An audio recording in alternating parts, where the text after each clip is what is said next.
Good evening, everybody, and it's really good to see you all and to welcome you this evening to the Songwriters Circle number 2. And we are absolutely delighted. This is now our 10th meeting on a Tuesday evening to be joined by Lee Fisher, the songster leader from Droitwich, Major John Martin, retired Salvation Army officer, Paul Sharman, the bandmaster of the Region Hall Corps, and also the Assistant Territorial Music and Creative Arts Director, responsible for brass and vocal music at our THQ in the UK. And finally, Gavin Whitehouse, who is the USA Eastern Territory Staff Songster Leader and also the Divisional Music Director for what is affectionately known as the Pendle Division. And so this evening is joining with the songwriters, hearing a little bit about the stories behind the songs, a little bit about how they do what they do and why they do what they do, and also hopefully picking up a few tips along the way as well. But first and foremost, thank you for being with us tonight. We hope that you enjoy the evening at a time where we're unable to join together for rehearsals, for worship, and for concerts. And as we stay connected, we hope that this will be a very enjoyable and meaningful time for you. So the evening is in 3 parts. The first part is a general discussion about songwriting. We then move into a time where each of our songwriters has chosen a song to feature, and we will listen to a track and they'll tell us a little bit about the story behind the song. And then we'll finish again with some songwriting discussion and move that into a chat, really thinking about songwriting within the Salvation Army. So without any further ado, let's make a start. So Lee and John, the first one is for you. How often do you write? And how does that process start for you? Shall I start, John? I'll start. Okay. Well, hello, everybody. Just really good to be here. Thanks, Andrew. I suppose for me, I'd say that I'm always writing in some way or another. There's always some kind of music, I suppose, in my head, or some kind of words at the time that I'm trying to think of. As a writer, you try and be fresh, don't you? I think, and really try and come up with new things quite often. So, not saying that all those things are fruitful all the time, and they'll probably go on the back burner. And I've got lots of things on my phone which are really old, but I might drag up again a bit later on, or melodies or words, things like that. But the process for me is probably different each time, I would say. And probably the best way to talk about that is maybe to give a few examples of songs and things. I wrote a song for the girls' chorus at Territorial Music School a couple of years ago, and that stemmed from a line that I heard an officer say in a sermon, which was "God forgives and forgets," and I thought, what a great title that would be for a song. So that was the catalyst for that song. I wrote a benediction called "Go in Peace, Go in Love," which was literally a piano melody that I wrote 4 years prior to writing the words for that song. So that was just a tune that I sat at the piano and came up with, and then one night in bed I was just remembering the tune, and the words kind of came into my head. So that was a totally different process, really. The song that I wrote for your songsters, Andrew, on your CD, I don't know if you've got a copy there to plug, for your centenary celebrations last year. That obviously came about by you asking me to write something, a celebratory song, which would suit that kind of mood of how the songsters have gone through time in that 100 years. So I wanted to try and get some sort of old aspects in there, but also some more modern things in there as well. So, and that was probably, I'd written the words within a couple of days of the chorus, I think, after I remember sending them to you and coming up with that quite quickly. And just a couple of other things just to mention before I shut up and let John have a go. But Messengers of Grace sessional song, which I wrote for the new cadets last year, that came from an email and somebody saying, can you please include this scripture from Ephesians in there. So that was scripture based, and sat at the piano and just came up with a few ideas. And then things can come about as quickly as in a couple of days. You know, last Christmas, Charlie Green asked, well, I said, what are you going to sing at the Christmas concert next week? He said, I don't really know. I said, I'll try and write you something. That was a week before the concert. So as I was driving home in the car, the chorus came to me. So it's very, very different in lots of ways. And I find that quite often the words and the music almost come simultaneously with me. I quite like to have that little phrase and then figure out how the tune will go with that. So it's very different in lots of aspects, but it kind of comes together. And speaking of that CD, here it is. Oh yeah, good. On sale at SP&S Tunes, Lee Fisher's We Will Sing God's Praise. Great track on there, and we're grateful to Lee for that. And I suppose one of the interesting things about writing also, before we hear from John on this one, is that people write at different times of the day. They write at different times of the year. And just saying to the guys before the chat that usually I'd be quite busy at this time of year writing things for music schools and preparing music for those weeks. And so it's interesting to hear how people write and how it starts for them. So John, what are your thoughts on this one? I think can you hear me?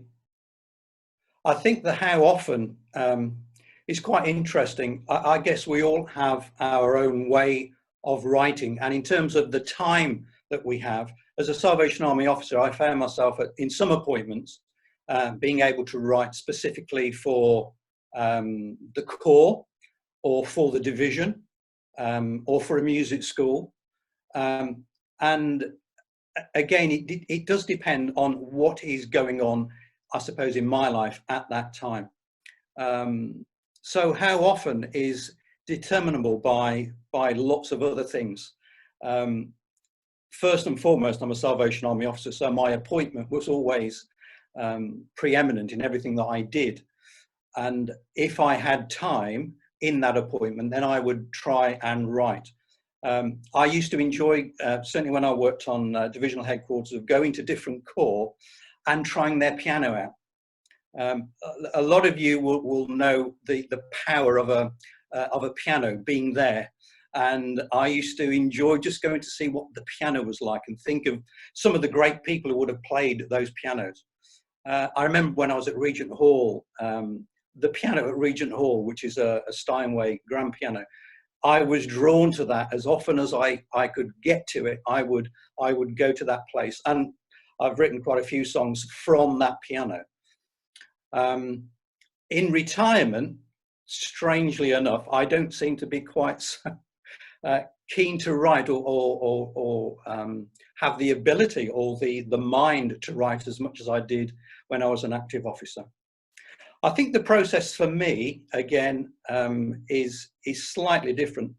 I enjoy working with words and seeing words in front of me and collaborating with people that I've collaborated with over the years and getting their take on what the lyric is. What are they trying to say in the lyric? Some lyrics would necessitate you thinking about a melody or something rather quicker, or a more extended work. But at the heart of any song, I think, is the lyric, the text. What is the text saying? And how can I, as a composer, collaborate with the lyricist? I don't write words. Like Lee, who writes words as well as music, you can, in a sense, you can decide with the music exactly how the text would be. So the challenge for me and the process for me is literally, this is how I do it, literally sitting at the piano, and I call it doodling. Now, musical doodling is just letting my fingers and my chords work out the sounds. Interesting, I was not taught, I didn't really have any piano lessons, and so I'm in a sense self-taught, but with a history of growing up in the 60s and 70s of listening to my corps pianist playing choruses, improvisation, and I found myself to be able to do that. I also know nothing about harmony. That might be strange, but absolutely nothing at all. And so to me, the process is more to do with, does it sound okay?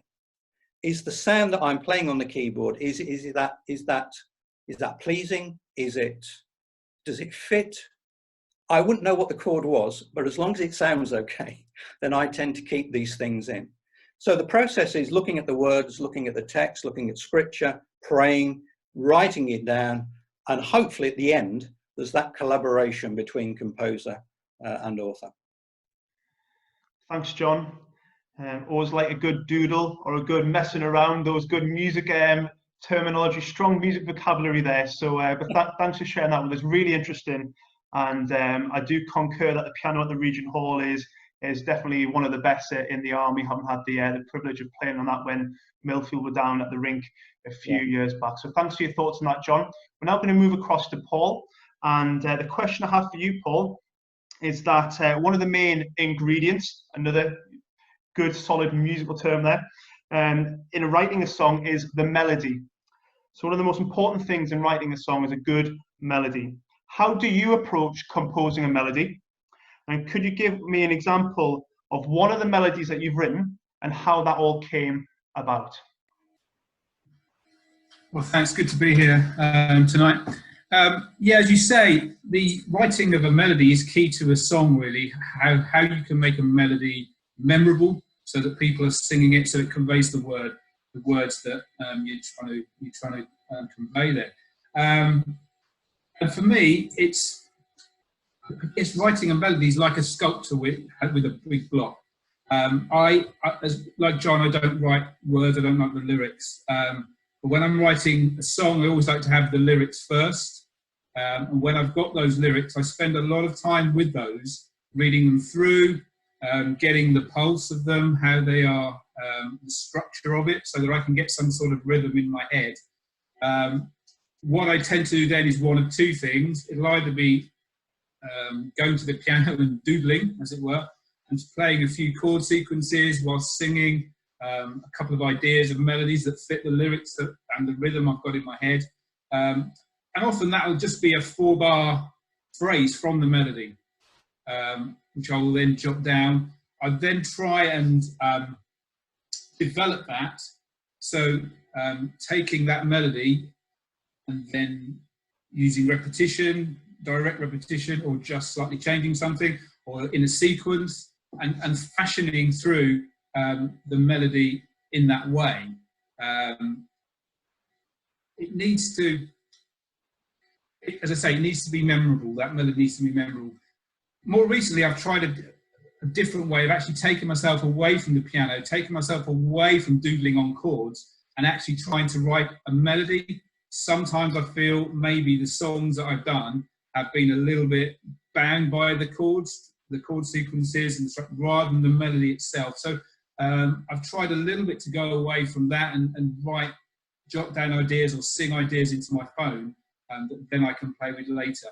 As I develop that melody through, once I've got the 16, 24, 32 bars, whatever it is, I tend to then put it away and come back to it at the next day or a couple of days later, having slept on it, because I want to see how memorable that is, and I also want to, does that work in the same way it worked a couple of days ago when I've been working on it and slightly changing things?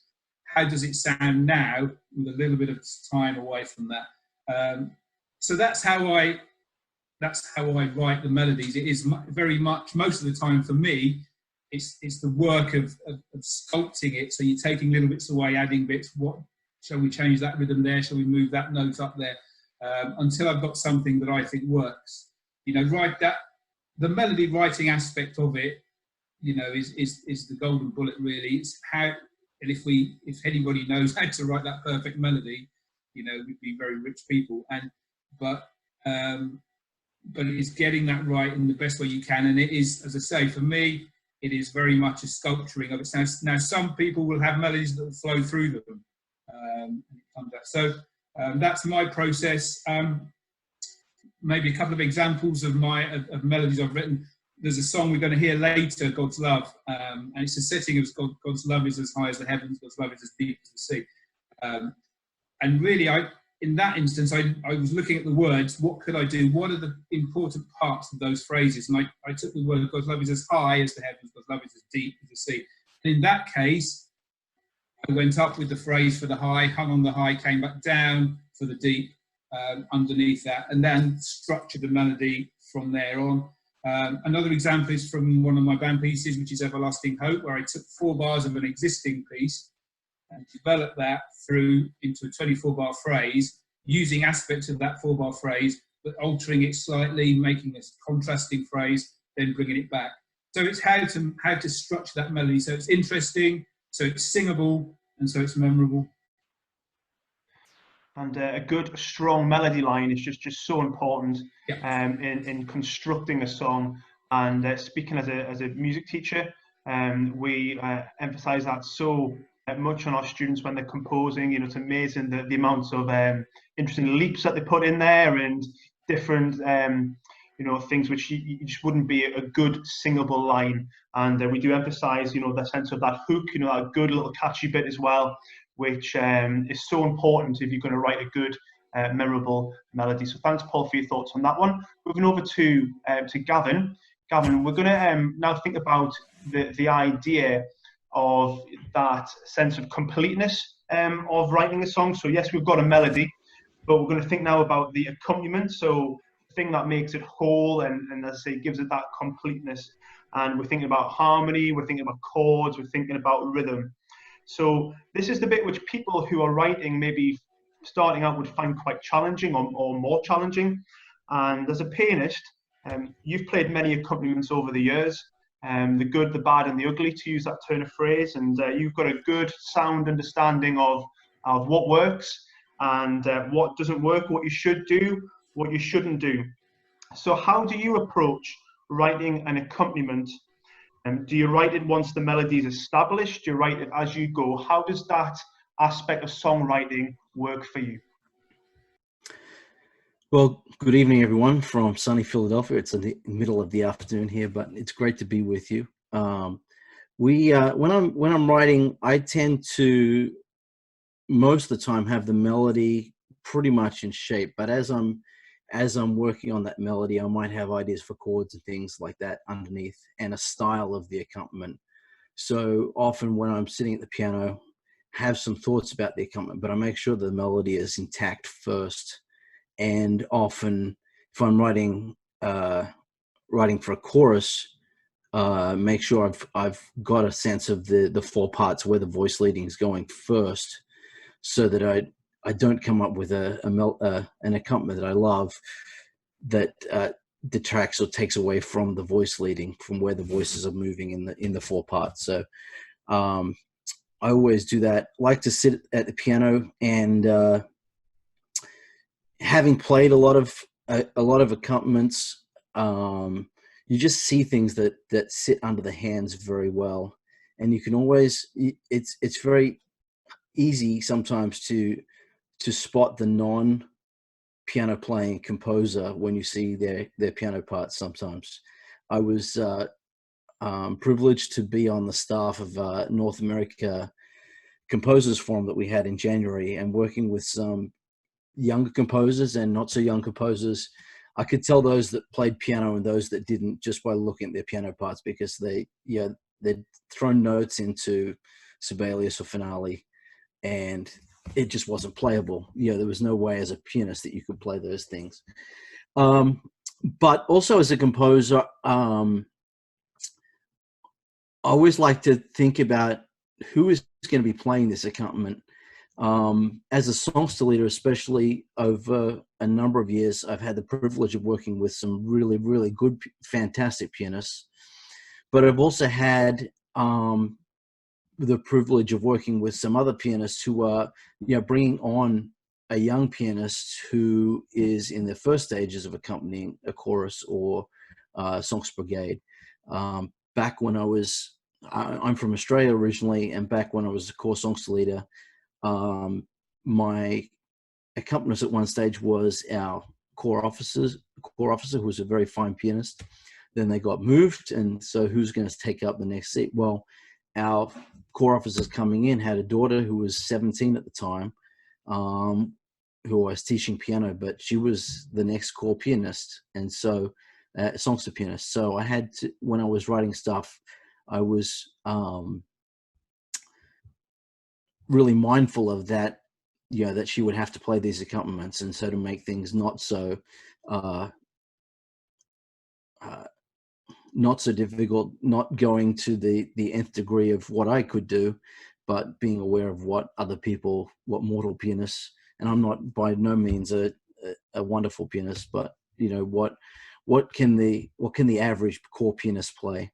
And even a couple of years ago, I did an arrangement of the song "The Servant King," which the ISS recorded, but before the ISS got it, I gave it to B. Holtz, who was the leader of the Salvation Army Student Association chorus at Asbury College here in the States. And she asked me, she loved the arrangement, but she said, can you make the piano accompaniment a little bit easier? Because we don't have that level of pianist here at the moment. So, and that was, for me, that was a good lesson for myself, that I don't need to write. You don't need to have all those notes in there to make the arrangement work. And so trying to be mindful of what can I do with the least amount of notes for the pianist to play rather than the most. So. And sometimes less is more, isn't it? And yes, yeah, absolutely. But the writing of the accompaniment makes that song complete. Once we have the melody and the lyrics, and we add it all together and get that sense of wholeness. So it's really interesting just to hear how people approach that, because some people find that the challenging part, and it's the part also where maybe also you have an opportunity to develop things a little bit more in terms of ideas and different motifs and whatnot. So thanks for your thoughts on that one, Gavin. So we're just going to open this up to everybody now in terms of our panel members. And so, words first or music first? What is your preference when writing? Take it away, guys. I think I've already said, for me, it has to be words first. I like having those in front of me when I'm writing a song, so that I can get an idea of somewhere to start. Yeah, I totally agree with that. If I'm just doodling on the piano and I'm not going anywhere, then I need something to sort of draw that doodling together. So if there's something in front of me, a set of words, for me, that always words. For me, it's like I said earlier, it can be simultaneous almost. That you have that idea of a lyric in your head, and then the melody is kind of formed at the same time. Or sometimes you have an idea for a melody, and the words will be shaped by that as well. Like everybody else has said, it also depends. If you have a set of words in front of you already, then yes, the words will inspire that music a lot of the time. Paul talked about sort of word painting, which is a phrase that we use, talking about words like high and deep, and that's what you would do with the melody. So it can depend. That's my thoughts. I'm always words first. I've written some lyrics and I always start with those lyrics, but most of the time I'm working with a set of lyrics that I found, and the inspiration always comes from the lyrics first. Songwriting and composition is challenging. It is a challenging process. And so for the benefit of those who are listening tonight, and perhaps even those budding songwriters and composers, are there any little tips that you could give which could make songwriting or composition a little bit more accessible? So we know that it's a challenging task. Are there any little tips that you could give which could make this a little bit more accessible? I'm happy to start. So Paul mentioned repetition earlier. And I don't think we should ever be afraid of repeating a musical phrase. I feel that we're kind of born with that innate ability to sort of recognize repetition. You know, before we're born, we hear our mother's heartbeat, and that is a constant repetitive thing. So it's almost like it's an innate thing in us that we enjoy repetition. So in that case, use the phrase of music. If you have a decent phrase that you've started with, there's no reason why you can't use that again. I work in a school, and occasionally I'm asked to go in the music department and go into like the GCSE classes and things like that. And one technique that I quite often talk to the pupils about is a technique called question and answer. I don't know if you use that, Andrew, in your classes at school. Absolutely. Where you have, it's almost like you would have a conversation with someone. So you ask them, how are you today? And they might say, oh, I'm fine, thank you. And then you ask them the same question, yeah, but how are you today? And they say, well, actually, I'm feeling a bit tired, and you know, I didn't get much sleep last night. So you have the same question, but two different answers. And you can use that in music. You have a musical question for a couple of bars, a different answer, an answer to that question, then use that same musical question again with a different answer, and that will lead you somewhere else, to the chorus or to wherever. That's a technique which I find I don't necessarily consciously use it, I suppose, but it's almost like a natural thing that happens in my music a lot of the time. So that's one technique that I'd advise people to use. Yeah. Anybody else on this one? Any kind of tips for making it more accessible? I think listening to a lot of music but looking at printed score, looking at the printed copy of how a melody is written on the page, looking at that, looking at chord sequences used, looking at a piano part, and I think, you know, looking at other people's work, you say, well, I like that song. Why do I like that song? And looking at it on the paper will often help formulate your own ideas. And I would say, with regards to that, there's obviously a lot of apps on phones and various tablets now which can be used. Things like GarageBand, for example, amongst other things. So if you're looking just to get off the ground, just to give something a go, then have a look through the App Store and find something and just have a doodle, to use that turn of phrase. John, were you going to come in on this one? Yes. Write everything down if you can, or record it. Because the number of times back in the 60s and 70s when I started, there was no real recording facility like we have now. So whatever you think, whatever you're doing, record it so that at least you've got it in your head. And if you can, then write it down. Great. And so finally, just to bring this first part to a close, what music software or what tools do you use? Just a few little ideas on that one. What do you use? What software? I use Sibelius, but I try not to be too hooked into it. I use it as a way of notating it. I'll always write in pencil or manuscript, and then input into Sibelius, and then I can play around with it once it's there. But my first sketchings are always done with pencil and paper, but then I use Sibelius to input those notes. Yeah. So John, you're Sibelius man as well? Sibelius 4. I'm so old. I'm only to Sibelius 4, which is absolutely perfect. Yeah, pen and paper, and then Sibelius. Yeah. Gavin? I'm a Finale user. I love Finale. I started with Finale back in the day and then never switched. So, yeah. And I've just started using. I've just started doing manuscript on my like getting a blank manuscript on my iPad and sketching with the pen on the iPad too. So, wow. So Lee, how about you? Yeah, Sibelius for me too. I tend to use it when I'm coming to notate.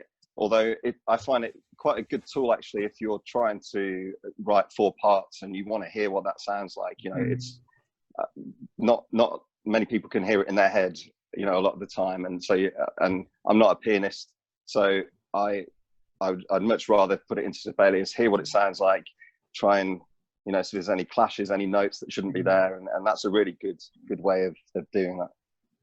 Interesting.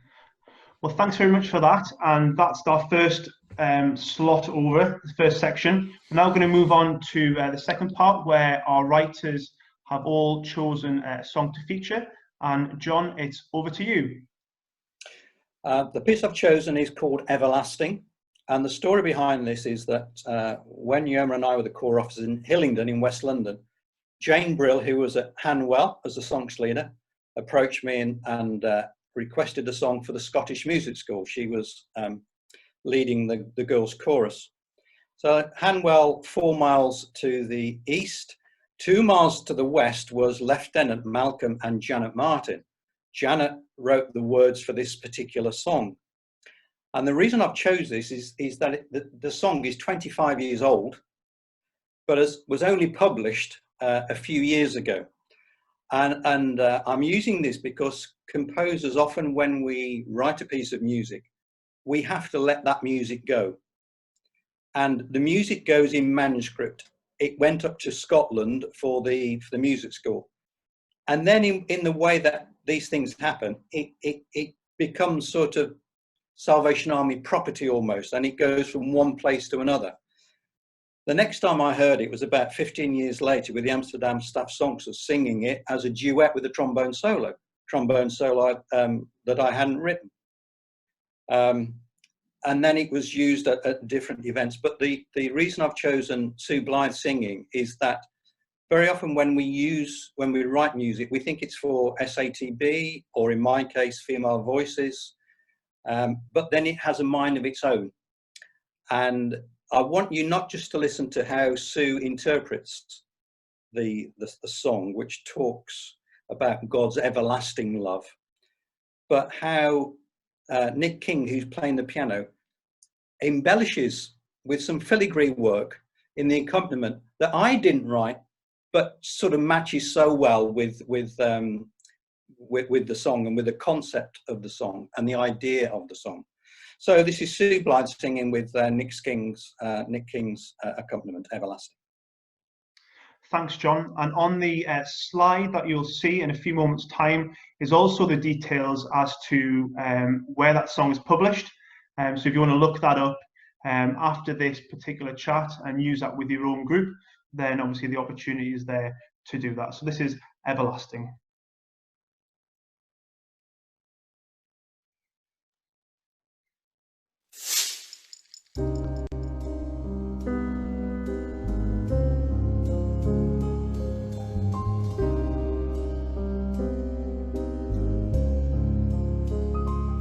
In these days of bold reflection, I look back upon the past. In my life I've known rejection, I've seen love that could not last.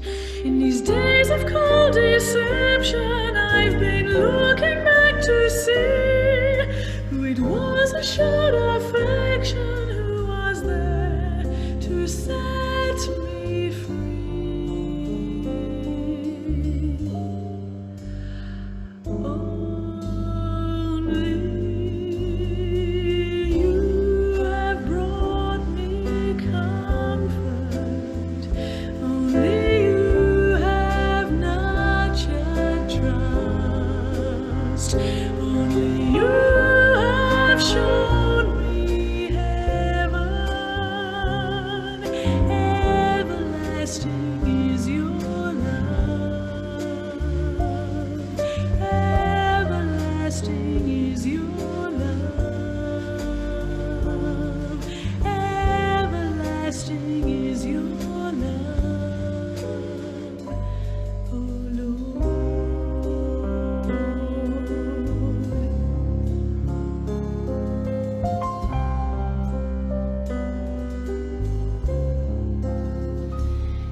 In this world I know that nearly everything is moving fast. Where's the hope when I feel weary? Where's the love that has to last? Only you have brought me comfort.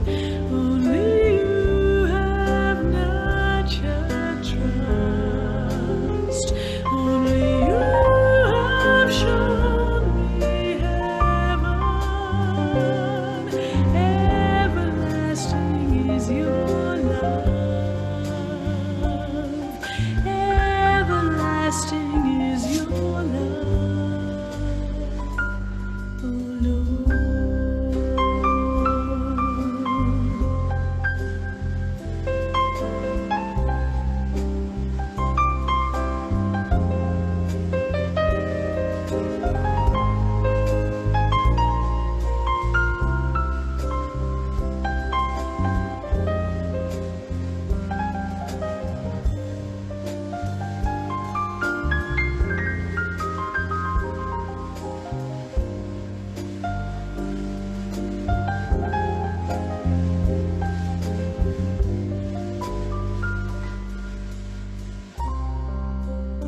moments of devotion, I look forward to the day when my thoughts, my deeds, my passion will be for you, come what may. In these moments of emotion, I can see a brighter view. Please, Lord, cast a deep impression on my life and all I do.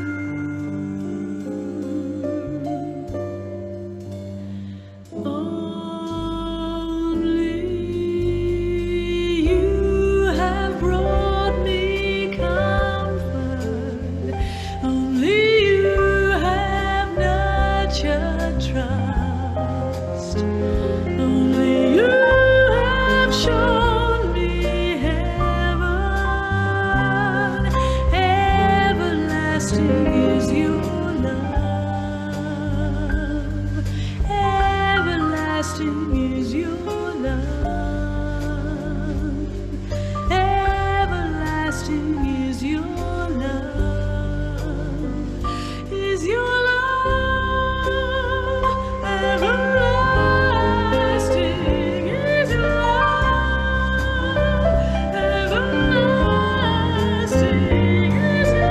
love. Everlasting is your Thank you, John. Lovely song indeed. And that's Sing to the Lord, Volume 20, Part 2. If you want to look that one up, great song, and really appreciate, John, your contribution tonight. So over to you, Paul. Thank you. Thank you. So the song I've chosen to share with you tonight is a setting of the words, because love is as high as the heavens, because love is as deep as the sea. Now, usually we sing that to My Bonnie Lies Over the Ocean, and I think I got the inspiration from Everywhere, where we're taking that song and giving the words new meaning by giving it a different setting, and I thought I could try and do a similar thing with God's love. It was written, interestingly enough, for at a time when I was going to go to Scotland Music School as the guest. I'd have been asked if I'd got any songs that I could take, and I had a few ideas about this, and I'd started on a few jottings on it, and that really was the catalyst for me to finish this off. So it uses those lyrics, but also takes the lyrics, how marvellous, how wonderful, and my song shall ever be, and uses a similar type of melody to that is actually in the song My Saviour's Love, but that is incorporated also in the chorus. I've already talked about the word painting that was going on a little bit with the God's love is as high and as deep as the sea, but in the song My Bonnie Lies Over the Ocean, it starts with a 6 bar, and the chorus of this for God's love is the other way around, God's love. So a few little things like that I've done in crafting that melody, that I hope you enjoy listening to. And this particular song is still on manuscript, and so if you'd like to see that song, then do get in touch with Paul. I'm sure he'll be pleased to point you in the right direction.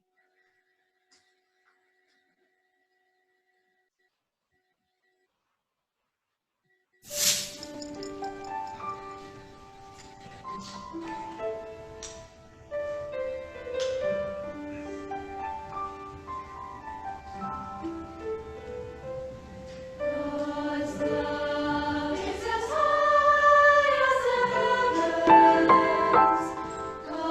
love is as deep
Thank you, Paul. And it's amazing how a new melody can really change the dynamic and bring fresh meaning to a song which has been so well known lyrically for many, many years. Thanks indeed, Paul, for your choice. And speaking of a song with established lyrics to a new tune, we move to Gavin, and I invite you to jump in and introduce your song now. So the song that I've chosen for tonight is a song called No Other Name. And it's the lyrics by John Gowans. There's no other name but this name, and no other name will do. And this really started about 5 or 6 years ago. I was at Starlight Camp, where I spent 10 summers, numerous weeks as part of the GNY music department doing conservatory. And one night, kids were all in bed, and I went up and I had this idea based on this song. And the only thing that I did with it was that I knew that I wanted a big declaration, there is no other name, to start, and then to get into a slightly more rhythmic, more exciting piece. And I think I'd sketched out that opening. It sat on my computer, and I had an idea for the chorus, which I'd sketched out, but I never did anything else with it. And it just sat in my computer as a sketch for many years. Then we came to a couple of years ago. Our Staff Songster group has run a weekend for young singers, which we call Singing Stars, once every 2 years. In October, we had our third weekend this past October. But as we were coming up to our second weekend, so this would have been 2017, I was looking for a piece that we could learn with these young people, and I was looking for something as an opener, and I came back to this sketch that we had, and so really worked through it. And I'd have always loved, been inspired by Richard Phillips' "Sing for Joy," and a few other pieces like that that have this sort of big opening, then a very exciting piece that moves you through a number of different moods. And so that's where the inspiration for this piece came about. You've got the big opening declaration, there is no other name but Jesus. Then it moves into the first verses, is there a name to live by, which is really rhythmic driving into the chorus. And then when we get to the next lot of verse, I changed the mood, different melody, moving into minor mode. Is there a name for meaning? Is there a name for might? And I wanted to create this sense of doubt that we might have. And then it goes back into that chorus, there's no other name but Jesus. And then in my, I've always loved pieces for chorus that have a vamp section where each section of the group can declare something at the same time. Very early on, when I first moved to the States, I used a piece called "We Are Not Ashamed" with the GNY Youth Chorus, which has this sort of vamp feeling, and it really works well, I think, with chorus groups. So towards the end, there's the vamp, all about no other name but Jesus, and that's it's all about Jesus, which then leads into the final chorus. And so that's how No Other Name came about. We learnt it in 2 days. The kids came Friday night, and we sang it on Sunday afternoon, and really went well. Went through a couple of revisions after that, but it's now been a staple in the Staff Songster repertoire for the last couple of years, often ending a concert. Like this is our last piece before our benediction at concert. And I'm blessed that Len Ballantyne and the Canadian Staff Songsters have also used it as well. So.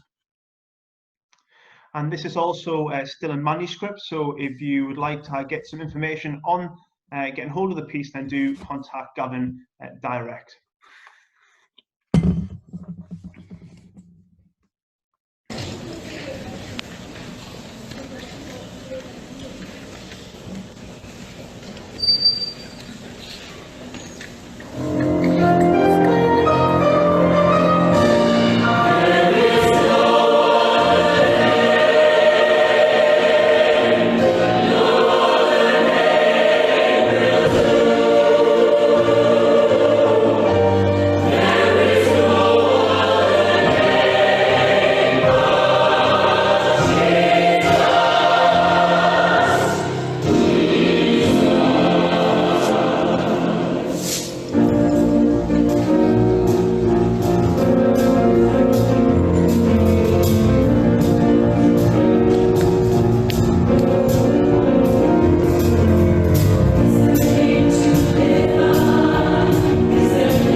crowd goes wild.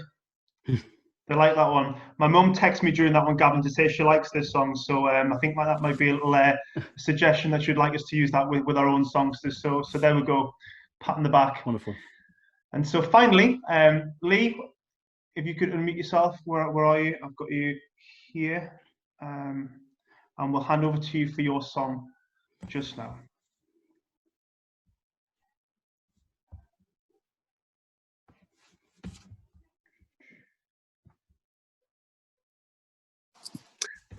All right, I think I'm unmuted. Do you mind playing the song first, Andrew, and then I'll talk about the process after? Thank you.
I am unmuted, that's good.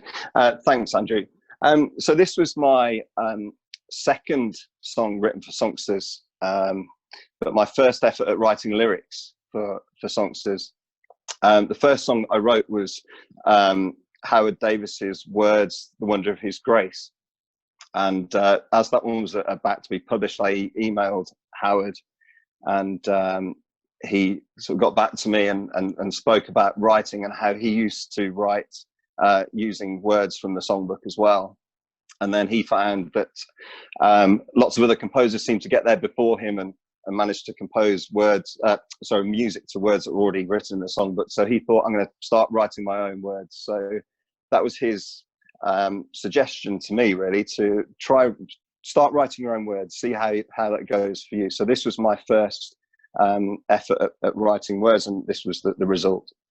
I've always had a fascination with words, to be honest, and poetry, and just how words make you feel. Certain words make you feel certain things. So the word amazing is just that kind of word that makes you feel a certain way, really, and that's where that came from. That God is amazing, and just that word is like this awesome word that I think. So that's the title. My songs usually come, I suppose, I try and write the chorus first, and this was a chorus first situation where that phrase, "You are amazing, God," and that the little motif, "Amazing God, you are everything to me," that came to me first of all, and it was kind of that almost simultaneous thing with the words and the music. And I wanted to try and convey in the chorus as many qualities of God as possible, really. Joy, salvation, rock, firm foundation. You've got alliteration there in firm foundation. That's a tip that I would try and give to any lyricist, right? To use a bit of alliteration in your writing as well to make those words stand out. Another phrase that I used, "shelter in the storm." I was asked when I showed somebody the words for this, do you not mean shelter from the storm?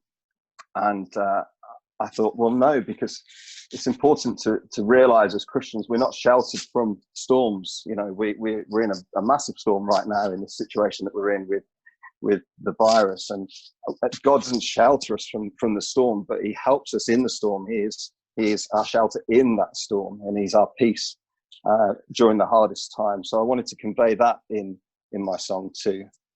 And the chorus finishes with that amazing God motif, which kind of was the catalyst of the song, really.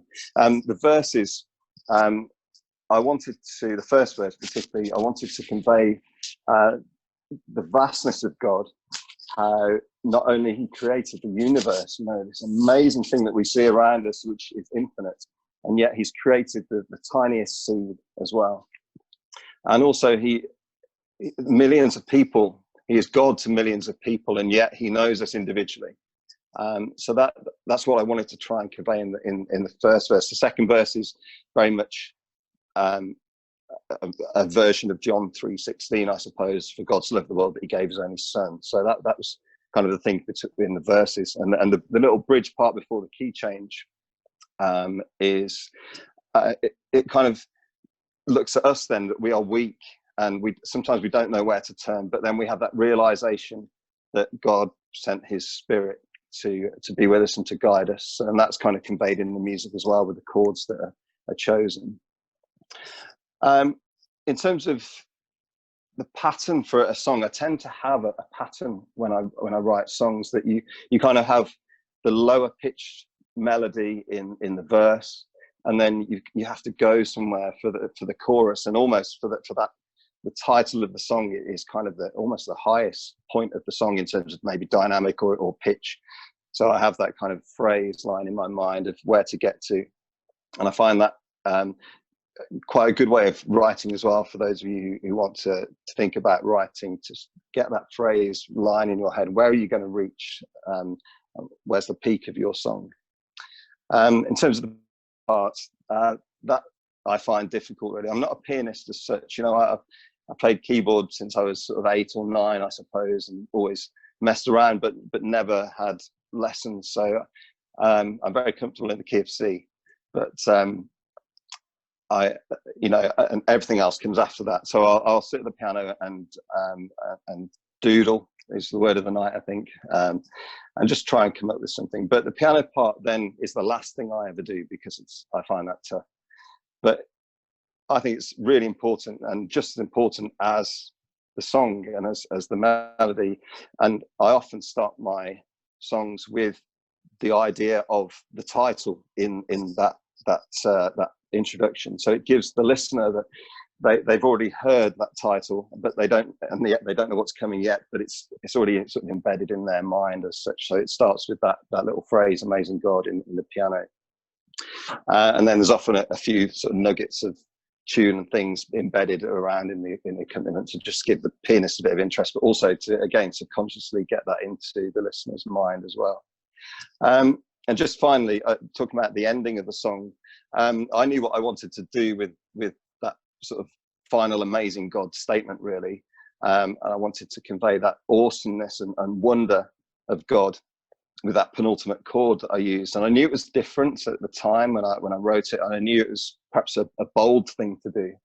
And when I sent it to Andrew Blythe, I kind of half expected him to send it back to me and say, "No, you need to change this. You know, it's not really singable. You know, it's a bit different." But thankfully he didn't. It wasn't even mentioned. So I thought, oh, great, I've got away with this. And, you know, I really want to use it and convey that sort of awesomeness. And I think it works. Hopefully it works. I've heard some interesting versions of it.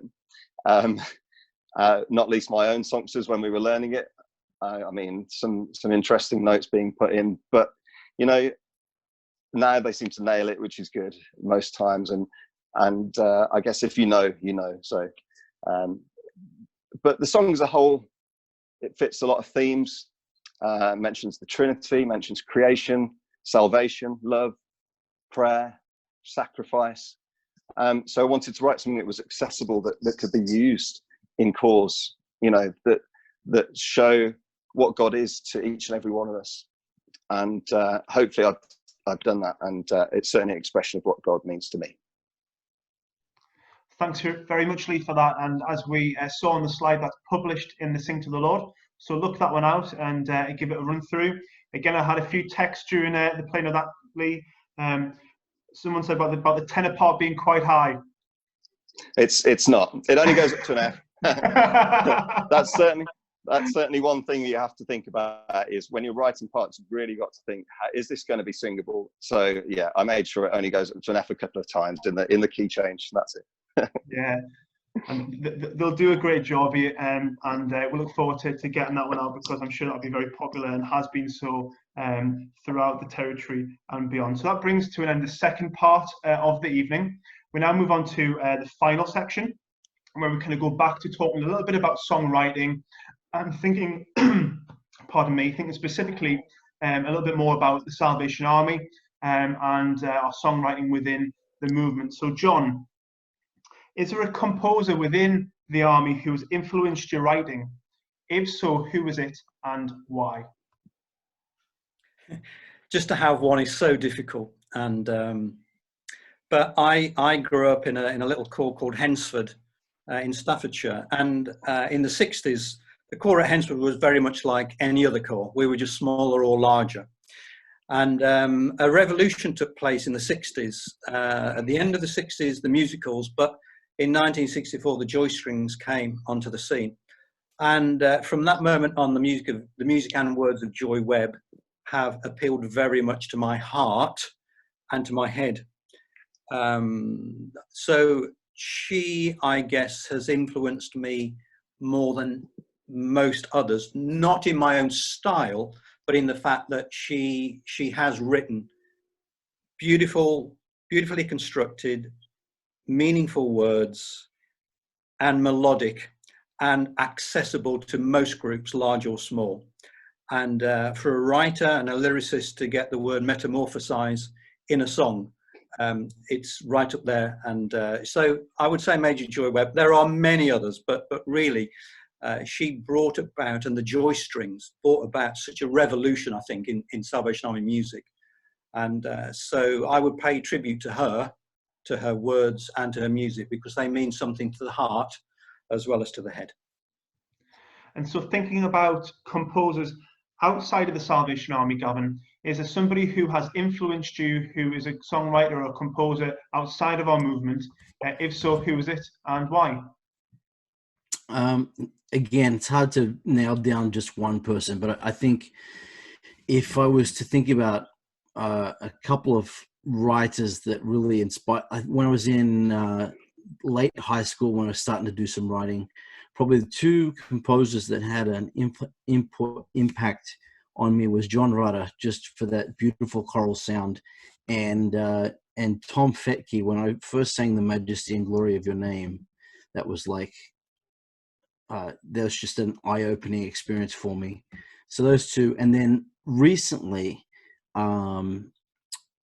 with the songsters, I've especially enjoyed the arrangements of Heather and writing of Heather Sorensen. She's been writing some really, really nice pieces of music we've been using a lot with the songsters. So. And so, Lee, you've written songs as both a composer and lyricist. And so, having done kind of both and created the whole package by yourself, as it were, is there a topic or a passage of scripture that you haven't explored yet that you'd like to do so in the future? Yeah, I love the Easter story. The Easter story is fascinating to me in lots and lots of ways. The kind of ups and downs of Jesus' last few sort of days on this earth. So maybe a trilogy of songs, maybe, I don't know, Palm Sunday, Good Friday, Easter Sunday. But that has always, been a thing for me, and particularly Easter Day, when you celebrate the resurrection. It's something I've never written about, and perhaps something that I might consider in the next few days. Who knows? Great, and of course there is that very famous band piece, Easter Glory. It's the same kind of idea, from a vocal perspective. That'd be really interesting to see, Lee. So we look forward to seeing that maybe next year. Okay. So Paul, you're very well known as a composer throughout the army world, and I'm pretty sure that your name appears in most, if not all, the journals that we have, both in terms of singing and brass. And so you're well established. You're a very creative guy. And if you had time to sit down and be creative with absolutely no distractions, what would you embark on writing, and why? Is there something on your composer's bucket list that you would like to do? I think if I was given, if I had all the time in the world, and I've got much more time currently than I would usually have, I would really want to develop predominantly my band composing in a way that I could develop the musical language I use, and try out different things. One thing that I'm really passionate about is I believe that Salvation Army music is very much like film music, in that it helps us to tell our story. It's not the story, but it very much helps us to tell the story we want to tell, and that is the love of God within each one of us. And what I would love to embark on as a project, if I had that time, would be to do a collaboration with a filmmaker and actually write a piece of music that would be a score for a film, for not just a presentation that goes along with the band piece, but actually a collaboration with a video producer, film producer, that would be a musical piece of music that would fit with that film score. And that's, if I had all the time, I think that's what I would like to do. Interesting, and again, we look forward to seeing how things develop over the next little while, and we look forward to seeing that hopefully one day, Paul.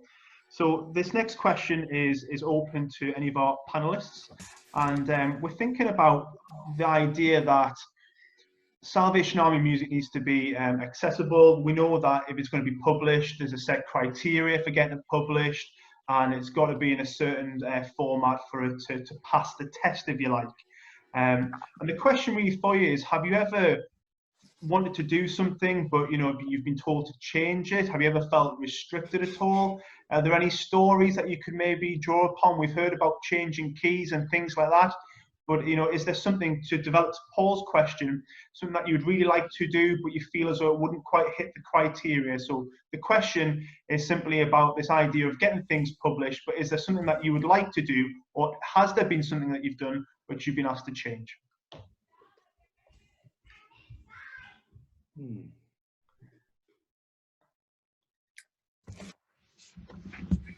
I'll go first if that. So my first song that was published in Sing to Lord was a song called Heaven Came Down, which was originally written to the words out of the songbook, but when it came time for it to be published, the publisher, the copyright owner would not allow it to be published with a new tune. And so Andrew wrote to Stephen. He gave me a choice: either we can not publish it, or we can try and find somebody to write a new set of lyrics to the music that's already there. And as I was trying to actually be published for the first time in Sing to the Lord, I said yes, sure.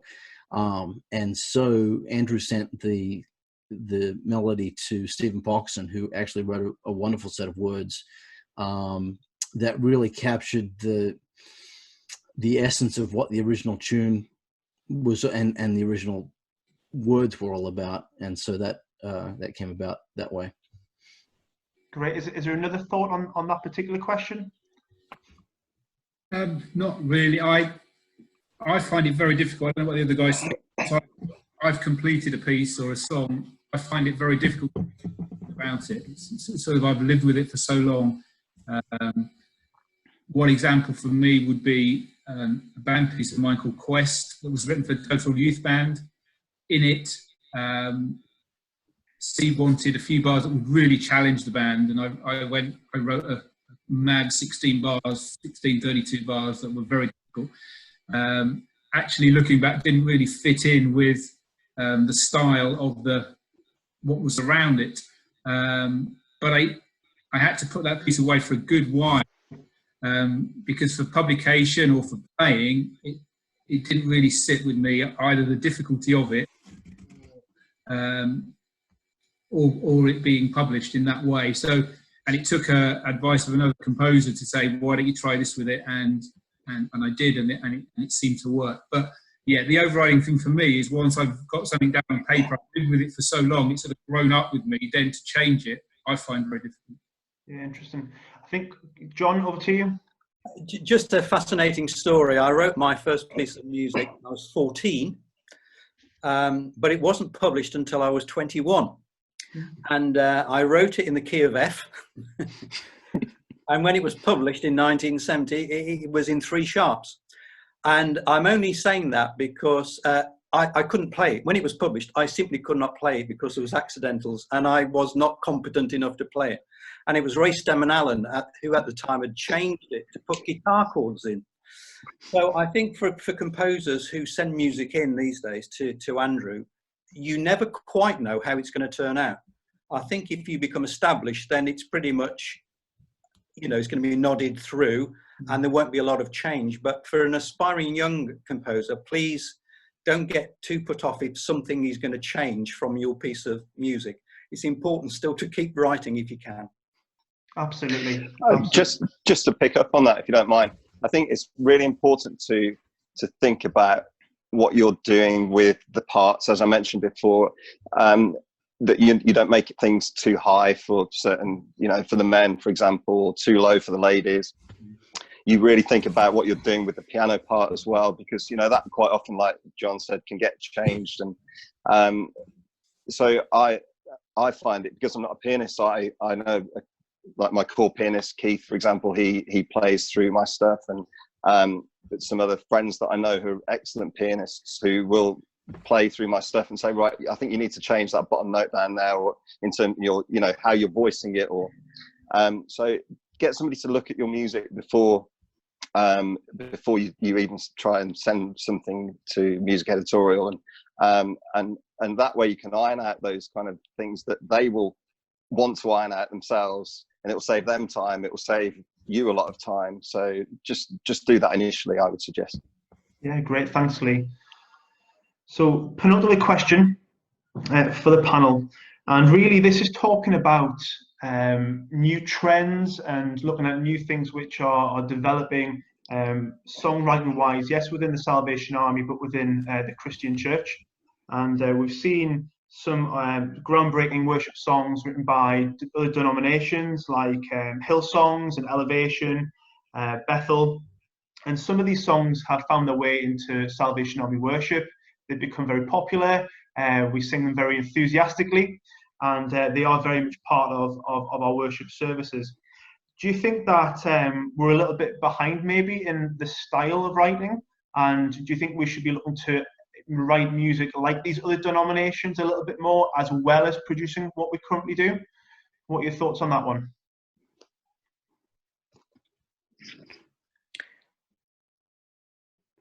Okay. I think we write for our own publications in the main, and I think we know what our audience is. I think Paul would recognise that a brass band piece has exposure out with the Salvation Army, and so contesting bands will play Salvation Army music. I don't see a lot of our songs being used by other denominations, so I think it's incumbent upon us or the publishers of our journals to try and make our music accessible to other churches. There's absolutely no problem with using other denominational songs as long as they adhere to our doctrines and the theology is strong. It's fantastic, and they've embraced, and we've embraced them into our songbook. But they're not contemporary songs anymore. They might have been 10, 20 years ago. So it's a question of how we access these new songs, and we can do that through the internet, and I think they do enhance worship. I think they help us to understand what the genres are at the moment. I still think I'm thinking when I'm composing about the core in the main, or the songsters in the main, and there's lots of core that don't have songster or music groups that sing every week.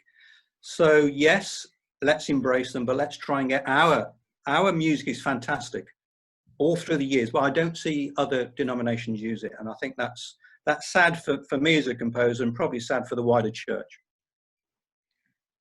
Yeah, I think that's right, and I think we've got to look at what our worship has been like, in our services over 150 years. It's developed the way it has. We're now, with the contemporary songs that are coming in from other denominations, we're getting more and more of those, and we're developing our own style. I think in a few years' time, we will have developed our own style within that as well. I think at the moment, a lot of composers, we're thinking, well, we're writing for a songster brigade, we're writing for Sing Company, and that is how it is. But once things develop in core, in their style of worship, I think that will change. Great. Any more thoughts on this one?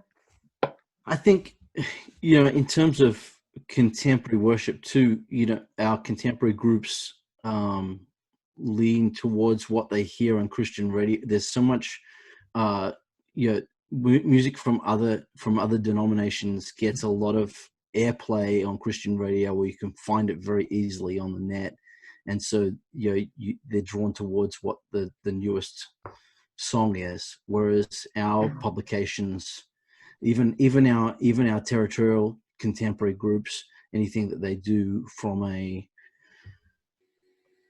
original song point of view doesn't get broadcast as quickly and as widely as what those other denominations that have a big audience have. So I think I don't know what the solution is as an army in terms of marketing and stuff like that. In terms of our choral music, I think the fact that we have Sing to the Lord as a journal with X number of songs each week, sometime each 3 times a year as our main vocal music tool, doesn't help it to be used outside the army, I don't think, because you have to buy a set of songs rather than finding the song that, whereas outside publishers will do octavos with a single song that you want to buy. So it's interesting to see how things will develop over the next little while. I know, as is being touched upon, there's opportunity for our music to go out a little bit, and also opportunities for us to look at developing our own style within these new trends which are emerging and developing. So in closing then, we have one final question, and I will give you a little bit of time to think about this one whilst I just do an announcement as well.